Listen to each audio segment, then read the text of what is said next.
A man had just settled into his seat next to the window on the plane when another man sat down in the aisle seat and put his black Labrador retriever in the middle seat next to the man. The first man looked very quizzically at the dog and asked why the dog was allowed on the plane. The second man explained that he was from the Police Drugs Enforcement Agency and that the dog was a sniffing dog. His name is Sniffer, and he's the best there is. I'll show you once we get airborne when I put him to work. The plane took off. And once it has leveled out, the policeman said, "Watch this." He told Sniffer to search.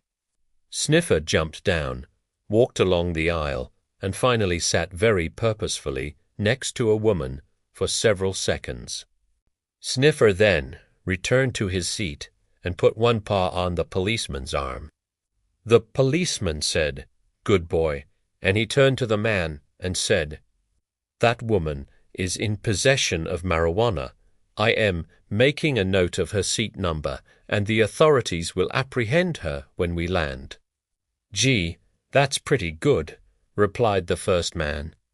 Once again, the policeman sent Sniffer to search the aisles. The lab sniffed about, sat down beside a man for a few seconds, returned to its seat, and this time he placed a paws on the agent's arm. The policeman said, "That man is carrying cocaine." So again, "I'm making a note of his seat number for the police." "I like it," said his seatmate. The policeman then told Sniffer to search again. Sniffer walked up and down the aisles for a little while, sat down for a moment, and then came racing back to the agent, jumped into the middle seat and proceeded to poop on the seat.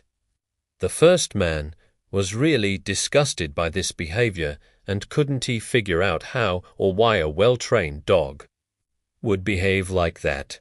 So he asked the policeman, "What's going on?" The policeman nervously replied, "He's just found a bomb."